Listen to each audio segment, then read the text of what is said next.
السلام علیکم، دس از عائشہ جہاں زیب and you watching me on my official YouTube channel. آج پہلے تو آپ سب کا شکریہ ادا کروں گی کیونکہ آپ سب ہمیں دیکھ رہے ہیں، ہماری ویڈیوز کو پسند بھی کر رہے ہیں، اس پہ کامنٹ بھی کر رہے ہیں. آپ سب کا بہت شکریہ. آج ہم بات کریں گے ایاز صادق کے ایک ایسے بیان کی جو بہت ہی متنازع بیان تھا. اپنے گلے شکووں میں، اپنے پرابلمز کے ساتھ اپوزیشن اور حکومت کو کبھی بھی اتنا ونڈکٹیو نہیں ہونا چاہیے کہ وہ آپ کی کنٹری یا نیشنل کاز کو ہی بھلا دیں. ایاز صادق نے جو کل نیشنل اسمبلی کے فلور پر جو بیان دیا ہے اس نے ہم سب کا سر جھکا دیا. دیکھیں، پلوامہ اٹیک اور ابھینندن وہ کسی سے چھپا ہوا نہیں ہے، اور اس پر پاکستان کا ایک بڑا ہی کلیئر سٹانس تھا جو پوری دنیا نے دیکھا، پوری دنیا نے اسے سراہا، مانا. کیونکہ ہم نے اٹیکرز کو، مطلب اپنے ایک پائلٹ جو ہم پہ اٹیک کرنے آیا تھا اسے ایز اٹ از واپس کر دیا، اسے ایک دن بھی پرزنر بنا کر اپنے پاس نہیں رکھا. یہ ایک بہت بڑا جیسچر ہوتا ہے کسی بھی کنٹری کا. اور کجا انڈیا اور پاکستان جو جب سے inception of Pakistan and India ہوئی ہے، جب سے یہ دونوں ملک بنے ہیں، تب سے ایک دوسرے کے دشمن ہیں. تو یہ ایک بڑا ہی مثبت قدم تھا. اب ایاز صادق صاحب کیا کہتے ہیں سن لیجئے. ابھینندن کی کیا بات کرتے ہیں. مجھے یاد ہے شاہ محمود قریشی صاحب اس میٹنگ میں تھے جس میں پرائم منسٹر صاحب نے آنے سے انکار کر دیا اور چیف آف آرمی سٹاف تشریف لائے. پیر کانپ رہے تھے، پسینے ماتھے پہ تھے، اور ہم سے شاہ محمود صاحب نے کہا، فورن منسٹر صاحب نے، کہ خدا کا واسطہ ہے اب اس کو واپس جانے دیں، چونکہ 9 بجے رات کو ہندوستان پاکستان پہ اٹیک کر رہا ہے. وہ کوئی ہندوستان نے اٹیک نہیں کرنا تھا، کچھ نہیں ہونا تھا، صرف گھٹنے ٹیک کے ابھینندن کو واپس بھیجنا تھا جو انہوں نے کیا. ابھینندن کی کیا بات کرتے ہیں. میں کیا کہہ سکتی ہوں.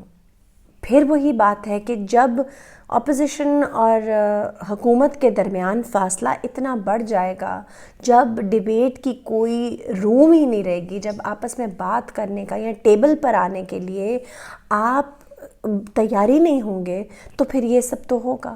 ایک ایسا بارڈر کراس کیا ہے آج ایاز صادق نے کہ D G I S P R کو آگے آ کر اس چیز کی وضاحت دینی پڑی ہے، اسے کنڈیم کرنا پڑا ہے. اور اس طرح واقعی جیسے میں نے پہلے بھی کہا ہے کہ جب آپ ہر ادارے کو اتنا پولیٹیسائز کر دیں گے تو کوئی بھی ادارہ نیوٹرل لیول پر ایکٹ کر ہی نہیں سکتا. میں اس بات کو بھی مانتی ہوں کہ ایاز صادق انتہائی نیوٹرل پولیٹیشین رہے ہیں، ان پہ کرپشن کا کوئی الزام نہیں ہے، انہوں نے یہ بہت پڑھے لکھے ہیں، اسپیکر رہ چکے ہیں، لیکن ان سے ہرگز یہ امید نہیں کی جا سکتی تھی کہ اتنا بڑھ چڑھ کر آگے آ کر وہ اس طرح کی بات کریں گے جس سے ایک نیشنل کاز افیکٹ ہو جائے گا. دیکھیں، آپسی معاملات جو ہیں، آپسی لڑائی جھگڑے، ان کو آپس میں ہی رہنا چاہیے، انہیں نیشنل کاز کو ہرٹ نہیں کرنا چاہیے. اور میں سمجھتی ہوں اس کے جواب میں جو ادارے کی طرف سے کلیریفیکیشن آئی ہے وہ بالکل ٹھیک آئی ہے، اور وہ آنی چاہیے تھی. یہ ایک بہت بڑا کاز تھا جو ہم نے ایز اے نیشن، ہم سب اس چیز میں ساتھ تھے، اور اٹ از ان ایکسیپٹیبل کہ اس کے اوپر کوئی بھی سیاست کرے. اور میں اس چیز کو واضح کر دوں کہ اس موقع پر نون لیگ نے اور ایاز صادق نے اس بات کو لے کر سیاست کی ہے. یہ آپ سمجھ لیں ایک لائن کراس کرنے کی کوشش کی گئی ہے. دیکھیں، اب اس سے پیچھے چلے جائیں، پی ڈی ایم کے جلسے میں کیا اویس نورانی نے آزاد بلوچستان کا نعرہ نہیں لگایا تھا؟ انہوں نے بعد میں 1000 بار معافی بھی مانگی اور کہا کہ سلپ آف ٹنگ ہے. اب آپ یہ دیکھیں کہ جب ایاز صادق نے وضاحت کی کوشش کی تو کتنی بھونڈی کوشش کی انہوں نے.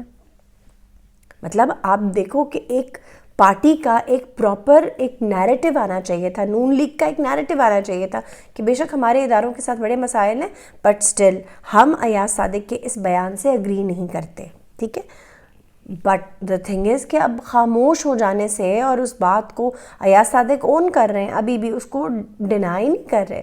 دین موونگ آن ٹو دیٹ، اس کے نتیجے میں کیا ہوتا ہے کہ فواد چودھری آگے بڑھ کر فلور کے اوپر کامنٹ کر رہے ہیں اور یہ کہہ رہے ہیں کہ پلوامہ میں ہم نے آپ کو گھس کے مارا, اور ایک نہیں 2 بار کہہ رہے ہیں کہ ہم نے آپ کو گھس کے مارا, جواب دیا. دیکھیں پاکستان پچھلے 1 سال سے کانسٹنٹلی اس واقعے سے ڈسٹنس پہ ہے. ہم نے انہیں گھس کر نہیں مارا, انڈیا کے اٹیک کے جواب میں ہم نے واپسی جواب دیا تھا. So we never attacked, we defended our self. یہ پاکستان کا اوفیشل سٹانس ہے. اب فواد چودھری جو کہ حکومت میں ہیں, اگر وہ اس قسم کا لوز بال دیں گے تو نتیجہ کیا ہوا؟ اب ایاز صادق کی اسپیچ اور فواد چودھری کی اسپیچ, دونوں اسپیچز کو انڈین میڈیا خوب گیند کی طرح اچھال رہا ہے, چھکے پہ چھکا لگائی جا رہا ہے. ان کے ہاتھ میں, آپ کو پتہ ہے آپ کا دشمن دروازے پر کھڑا ہے, آپ اپنا دروازہ کھلا کیسے چھوڑ سکتے ہیں؟ ایک لائن جو آپ دیں گے کسی بھی دشمن کو, وہ لائن پکڑ کے اس کا پہاڑ بنا دے گا. اور آپ دیکھیں جو وضاحتیں ہونی چاہیے تھیں وہ نہیں ہوئیں. اور the thing is کہ جب آپ ایک دوسرے پہ کیچڑ اچھالتے ہیں تو آپ ایسے بے وقوفانہ قسم کے میس اپ کرتے ہیں جو کہ کسی سے بھی سمیٹے نہیں جا سکتے. اب دیکھیں کہ یہ ایک آفیشیل نیریٹو بنتا نظر آ رہا ہے. بے شک ٹوٹا خدا کر کے فیٹ ایف میں ہم گرے لسٹ میں ہم نے سسٹین کیا ہے. ایسے میں پلوامہ والا جو آپ کا وہ سٹیٹمنٹ آ گئی ہے اس کو اٹھا کے اگر آپ کے اگینسٹ استعمال کر لیا جائے تو کیا فیبرری میں آپ جواب دے سکیں گے؟ آپ کیسے کہیں گے؟ اور کیوں بھائی آپ اسکرین پر کیسے پروف کریں گے کہ آپ نے نہیں کہا؟ تو جسٹیفائی نہیں ہو سکتا. آئی پرسنلی بلیو کہ جلد بازی میں آ کر ایک دوسرے کے ساتھ فضول بحث مباحثے کی بجائے you shall talk about a progressive positive narrative. Dialogue ہونا چاہیے اپوزیشن اور حکومت کے درمیان. کیا آپ نے یوں ہی ایک دوسرے کے دستوں گریباں ہونا ہے؟ اور کیا یہ پہلی بار ہے کہ انڈیا نے آپ کا ایک بیان اٹھایا ہے اور اس کو پولیٹیسائز کیا ہے؟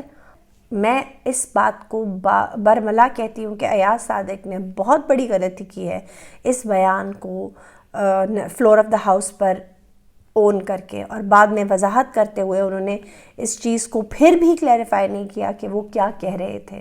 میرا تجزیہ صرف یہ ہے کہ دونوں ممبران نے بہت ہی غیر ذمہ داری کا ثبوت دیا ہے, ایاز صادق نے بھی اور فواد چودھری نے بھی. نقصان کس کا ہوگا؟ بات یہ ہے نقصان پاکستان کا ہو رہا ہے. We need to stop doing this. ہمیں ایک دوسرے کو غدار گرداننے کی بجائے پروگریسو سوچنا چاہیے. ہمیں یہ سوچنا چاہیے کہ پاکستان کو اس کرائسس سے کیسے نکالیں, نہ کہ ایک دوسرے کے دست و گریباں ہوں. میرا یہ خیال ہے, میرا یہ تجزیہ ہے. آپ اس بارے میں کیا سوچتے ہیں؟ آپ ضرور لکھ کے بتائیے گا اپنے کامنٹس میں. سیاست کریں, ضرور کریں, لیکن ایک دوسرے پر کیچڑ مت اچھالیں اور خود کو دوسرے ملک سے کمپیئر کرنا بند کر دیں. آپ پاکستان میں رہتے ہیں, پاکستانی ہیں. جو انڈیا میں رہتے ہیں وہ انڈین ہیں. انہیں ان کے طریقے سے چلنے دیں, خود اپنے طریقے سے چلیں. Thank you very much. Comment کر کے ضرور بتائیے گا آپ کو کیسا لگا. خدا حافظ. پاکستان زندہ باد.